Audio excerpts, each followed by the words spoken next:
For the past 7 years I've run a handyman-type business on the side of my real job. It's not something I ever did to be entrepreneurial, I sort of fell into it by mistake. I've always been handy, whether it's carpentry, mechanical, plumbing, or just simple stuff like making, hanging shelves. I've tinkered with stuff my whole life and find it fun. Many years ago a friend of my family's asked if I could come by to his office to help out with stuff. At first it was simple things like adjusting doors or installing blinds. But then whenever they needed someone to unclog a toilet, change a thermostat, take out a window, paint, do drywall repairs, etc., they would call me. I didn't mind. I typically charge $75 for the visit and another $50 divided by hour for anything that takes longer. Before long he started recommending me to other business owners, and before I knew it I'd have people calling me 3-4 times per week to help them install or fix things. It's been a great gig because I can go either before or after my 9-5 job. And to be honest, most of these jobs take 15 minutes. The people I work for are not handy whatsoever. They think I'm a miracle worker when I change a toilet flapper. What I realized after a year was I would get way more calls if I billed monthly. So at the end of each month I'd send out an invoice to each client for X number of calls with the date, a description of each job, and the time spent.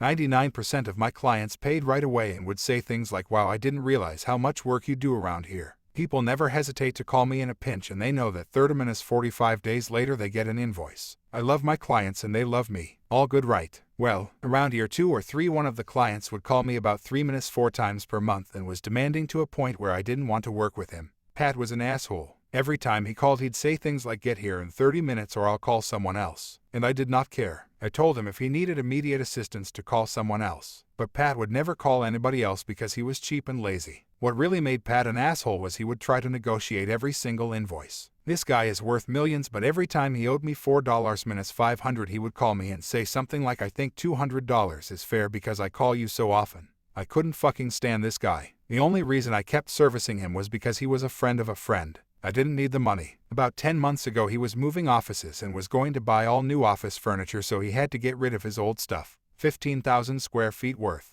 He called me one day to ask what I would charge to get rid of all his furniture for him, but was appalled when I asked for an itemized list so I could price it properly. He said he had received a quote from another company, but it felt high. I refused to give him a verbal quote unless I could see an inventory list. He told me to leave. The next day I realized that I could find out who he called for his first quote. I dropped by the building and spoke to the manager, who I know quite well after so many years of coming and going. I asked if he minded if I could see some camera footage, and he agreed. I saw the company who came and quoted by their trucks in the parking lot on video. Later that day I called the company and said, "Hey, it's Pat from 40. I just wanted to review your quote with you and ask if you could take off a few thousand." To my surprise, their exact response was, "Sorry Pat, as I've said before, the best we can do is $34,000 plus tax." It is important to note that this company was going to repurpose a lot of this furniture and therefore would have to take it apart carefully. Aka way more labor. The next day I called Pat and said I'd like to come through with a friend of mine to look at the furniture because he might buy some. The guy I brought through owns a demolition company but said he would be willing to get rid of the furniture. He told me verbally after the walkthrough that he would get rid of the furniture for $7,800 but $6,500 if I paid up front.